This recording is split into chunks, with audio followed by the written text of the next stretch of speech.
most of you might have known. I'll try to connect it with the gist later.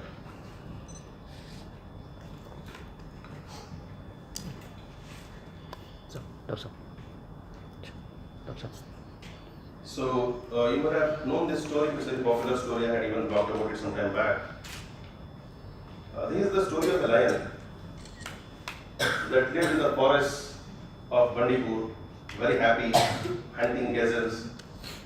You know, it had its own piece of meat every day. Sometimes it had, sometimes it didn't have. It was very happy in its own world, hunting down all the sambas and everything.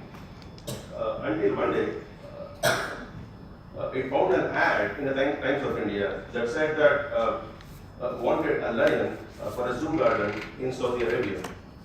So suddenly all the dreams of those carpets and those sofas and all this lavish lifestyle came in front of him, and he applied for a job.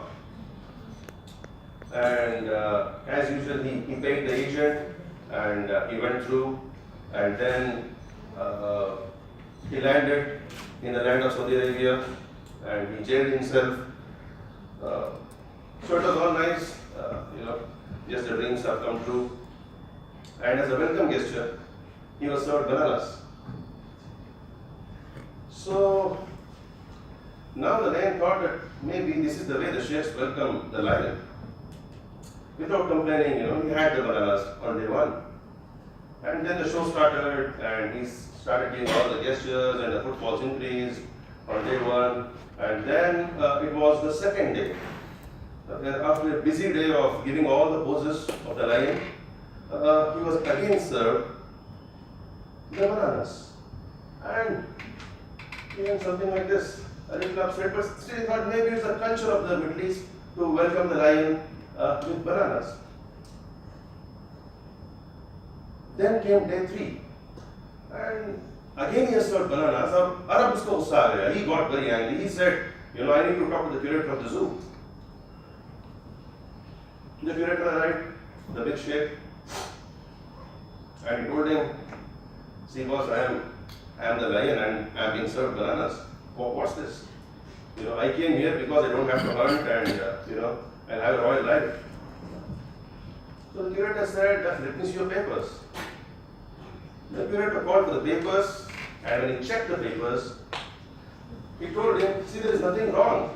You might be a lion by nature, but here you have come on the visa of a monkey. So you will be served only bananas here. So just keep that story in mind a little after to start the day with.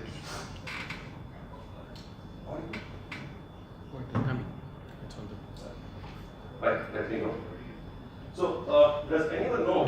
Can you switch off these lights? Yeah.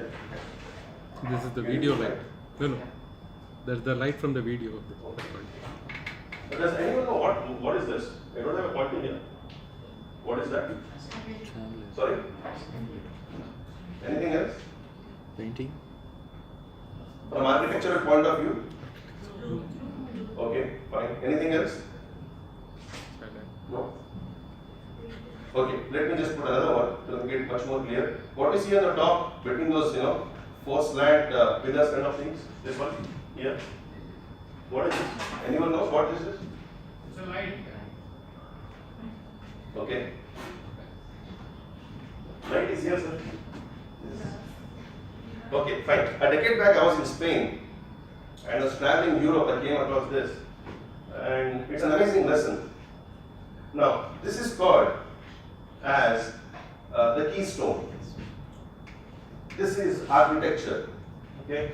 And I know we are not in a Congress of architecture, nor I am, nor anyone of us are. But there's a big lesson in this. See, a century back, we didn't have cement, what we use today.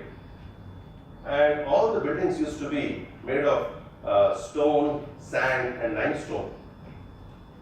So it was stone above stone, and then there was a wall. On top of the wall, there was a keystone. So the function of the keystone is to hold the building. It balances the complete building in its place, and as a representation. Suppose you lift the keystone, the building collapses. That's the function of the keystone. So, are everybody clear with that? Yeah, fine. Again, it has got nothing to do with dentistry. Now, let me just remember that. Let's go to the next thing. I have been a dentist for over 17 years now, practicing in myself. And I have been the editor of a journal. I have been in dental media, I've got a lot of social media presence and all these things, and I have interviewed some of the most eminent dentists. I met you in Manama, for example, and from our Bangalore thing, Dr. Subhash Chandra Shetty, you can see the videos on the YouTube. But the point what I'm trying to make is that I also met a lot of dentists like me over the years, many of whom were frustrated by the field, who are not happy that they are dentists. And at this point of time, it saddens me to,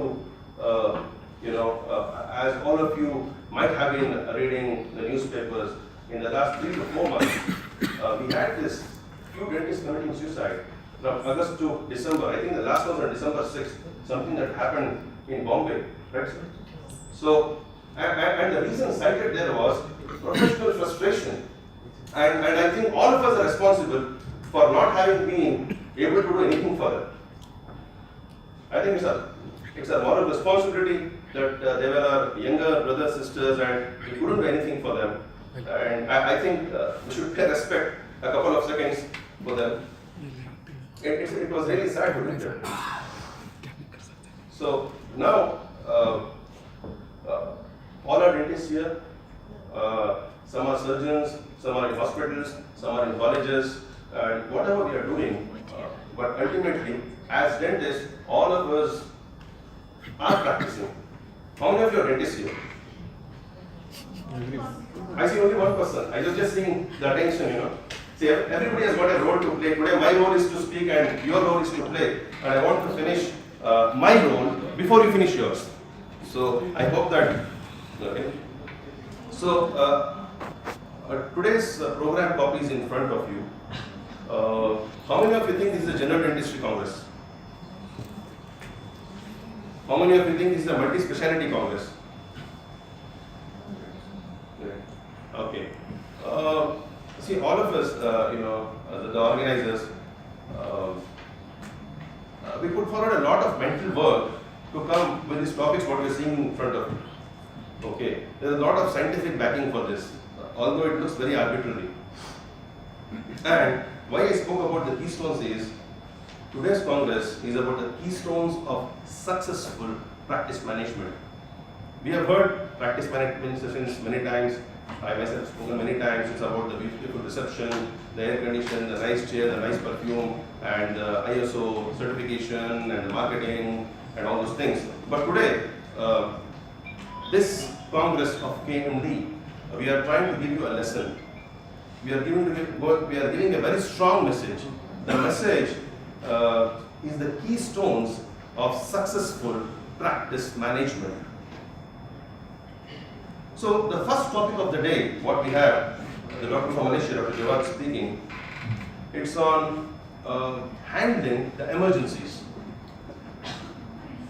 Everyone can repair a cavity, make a denture, move a tooth, or pull a tooth. And at a certain point, with experience, it's nothing difficult. But how the world looks at you, and how your patients look at you, and the real doctor in you is seen when you're able to handle an emergency. Whatever the kind of emergency is, okay. Not only as a doctor, even as a human being, anywhere. So the first thing, the first keystone to a successful practice we put is be a doctor first, learn to handle emergencies. Followed by which we have got the second talk by a speaker from Korea, Dr. Chang. Over the years, the life expectancy has increased, and I read last week that 60 the middle age starts, and between 40 to 60 is still teenage. I can see some people smiling there. Okay, so anyway, a lot of opportunities still. So with this increased life expectancy, the patients working in office for functional restoration. So with the second talk, what we would like to give the message is that in today's age, what the patient looks for, I mean, prosthesis is one of the major things that comes to our practice, and functional restoration, a fixed restoration, and optimal occlusion is what perhaps the patient is looking for. And that's the second keystone for a successful practice. The third talk is by eminent periodontist and one of the leading practitioners in Bangalore, one of the finest aesthetic dentists I can say I know of. And it's about aesthetics. I run a practice by name of Smile Maker, and I have patients even 70 plus who have come and told I want to look 20 years younger, give me a smile, give me a better smile. So people want to look younger, and that comes the aesthetics. And here we are going to talk about the pink and white aesthetics. Pink and white, the only two colors perhaps dentists identify. I think otherwise we are color blind. How many of you are here who have passed out in the last 3 to 4 years? Your graduation, not post-graduation. Graduation. Any graduates here freshly passed out? Have you used impression compound? We used to struggle there to get the shiny surface impression compound, and the professor used to tell, it should be still shiny and all those things. So, anyway, it's not about just the impression, it's about the next talk. The next talk, the message what we are trying to give you here, it's about the digital impression. In the digital impression, you have a probe, you scan the patient's mouth, and then the impression is poured in whichever part of the word in a fraction of a second. Now, this is the next message. What we are telling is the fourth keystone to a successful practice is staying with times. You have to move with technology. You cannot stay back and then complain that this is not working.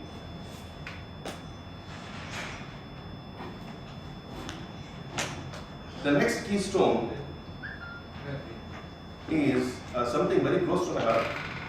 It's on 3D printing. I've had I think some 3 or 4 publications on that. So for the people who don't know what's 3D printing, it's very simple. Just like a regular printer, you're using another printer, and you're going to put the print button, and then what you get is, and then you get the 3D model. So the future clinic is going to be a printer next to you. You put the print button, you make the preparation, you get the crown out. And already, I think Dr. Thiru, acrylic and titanium and zirconium all have been tried, and right now they are trying even hydroxyapatite. And recently they tried a hydroxyapatite combination with resin to make a mandible. I think in Chennai, we should be proud of that. So visualizing the future is very important for you to, be apt and have a successful practice.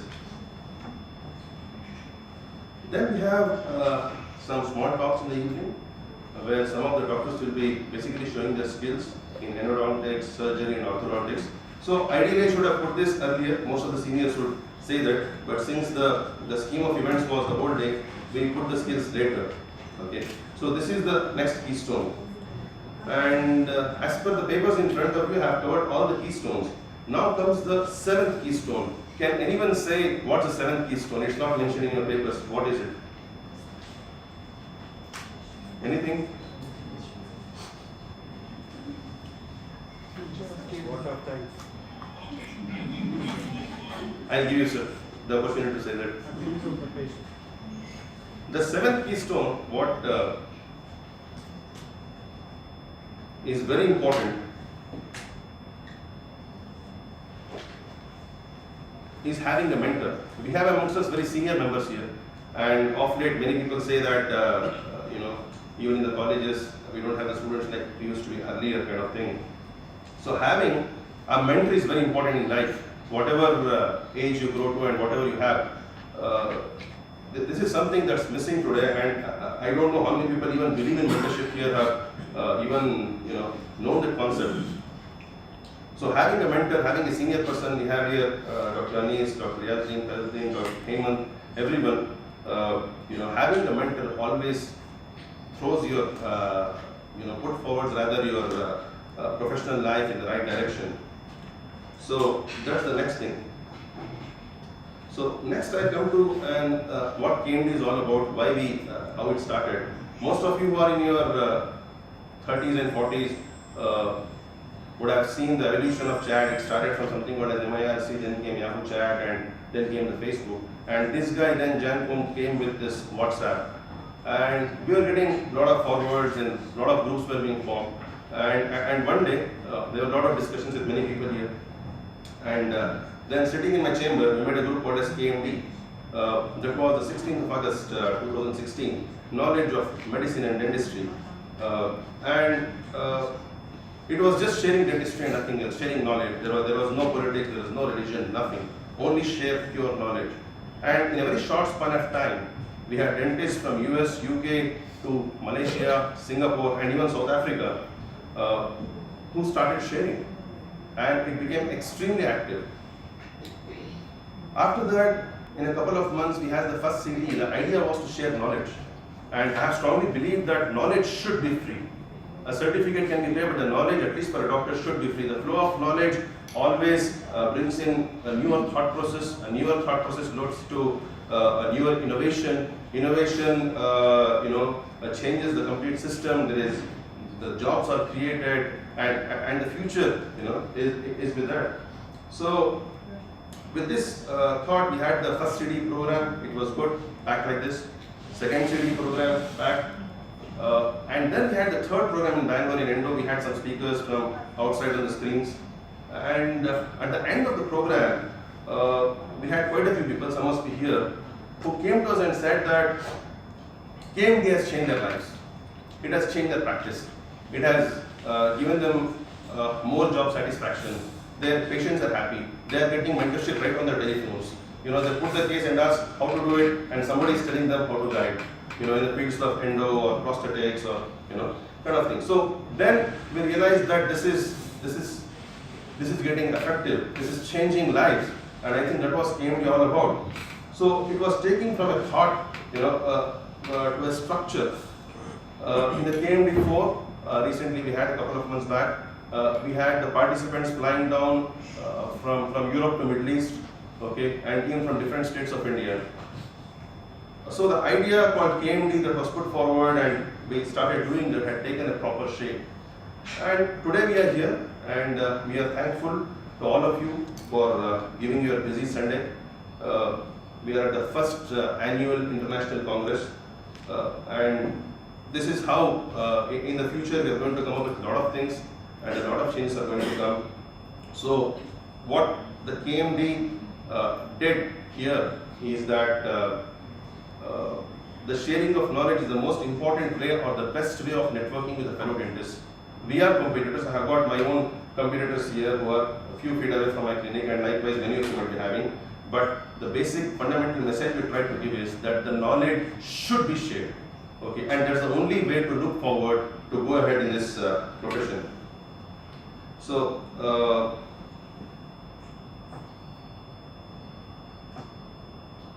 today, the message we are giving is to think beyond competition, learning, sharing, have a mentor, and again I tell that why I told the story in the beginning.